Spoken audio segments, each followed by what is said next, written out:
Hey Hiram, where you been? Man, I've been very busy. You part of that rescue down in the South Pole? I wish. You dressed for it. I wish. I wish, man. I really wish. That would have been kind of fun, but scary. Very scary. Yeah. Well, hello and welcome to your old news update. I'm Izzy Fitz, and I'm Hiram. tell them again. Yeah, we're here with Hookie Borhazel, our executive producer. Say hello to Hookie. Hello. Hello. Hey, let's shout out to our sponsors. What do you say? Let's go with Eagle Crest. Eagle Crest Retirement Center, 1501 East Magnolia. Headley's Clothing bought this shirt there, by golly. 1829 South 9th and Smoky Hill Museum, 211 West Iron. Yeah. All right, I will kick our news off today. Okay.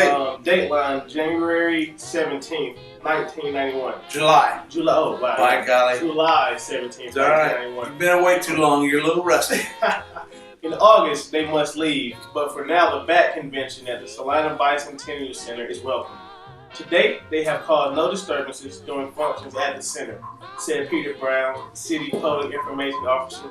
They frightened some employees in the mornings, but there has been no real problem. The bats will stay through July because city officials suspect the bats have babies in the rafters. If the adult bats are run off now, the babies will die. You know, I'm just batty about this. Wow, that's pretty wild. They're not old enough to fend for themselves this time of year, Brown said. If we keep the adults out now, they won't be able to bring food to the babies and they'll starve. There's an update. In related news, a Salina boy was bitten by a bat Wednesday, only blocks from the Bicentennial Center. Christopher Cunningham, 9, of 610 South 3rd, was bitten about 10 a.m. while playing with two friends near a tree in his yard. He began treatment for rabies later Wednesday after his mother's attempt to kill the bat with the baseball bat failed. So, a Louisville Slugger didn't work. No, that's pretty All right. July 17th, 1941. Dateline Osborne. Courage and quick thinking averted what might have been a tragedy in a harvest field south of Osborne.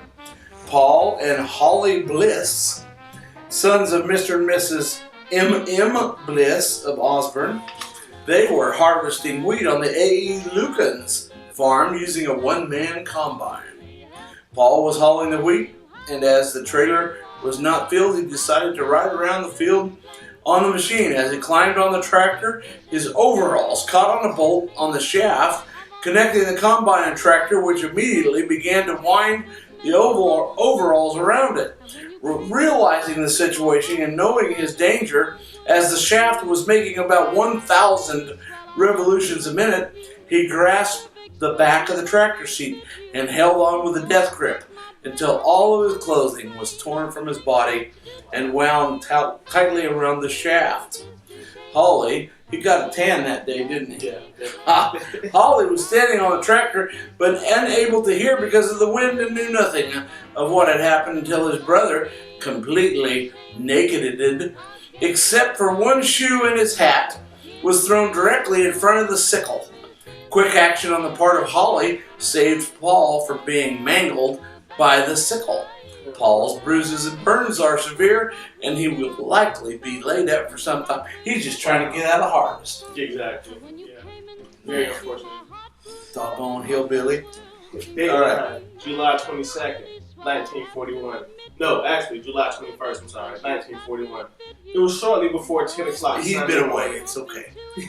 When State Trooper Jack He's not in trouble, really. Pulled up at a railroad crossing on North Santa Fe and stopped. A trucker was accompanying Haley downtown to the telegraph for money, with which to correct the defect in equipment with Haley. Pulling up beside him was deep in conversation. When he looked around again, a man was sitting beside him in the front seat of the patrol car. The conversation was reported by Haley. "Shay, take me down to such and such place.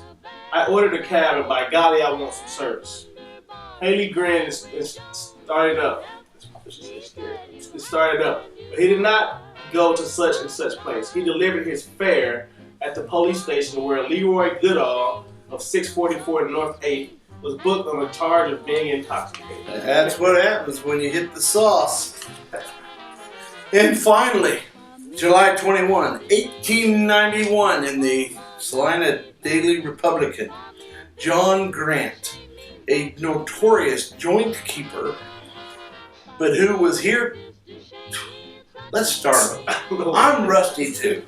John Grant, a notorious joint keeper, but who has heretofore always been able to evade conviction, was brought before the judge and convicted of selling beer and whiskey. Grant was fined $75 plus court costs. The police made a search of the premises, and a large quantity of liquor was found. Grant's customers were apparently fastidious drinkers, for he had a large stock of sour mash whiskey and Blue Ribbon beer. That's Pabst Blue Ribbon. Yeah, later, right? There were 5 barrels of beer and a large amount of whiskey stored in kegs, bottles, and something. The trial was attended by a crowd which regarded the stock of confiscated liquor with ill-concealed misery. Yeah, only it was 100 years later. That's right. Read more about the way things used to be in the look-back section of Monday's Salina Journal. Yep, and now you're supposed to say goodbye or something. Goodbye. Come We'll on. see you yesterday. Come on. Yeah, we'll see you yesterday. Take care. Love you. Mean it.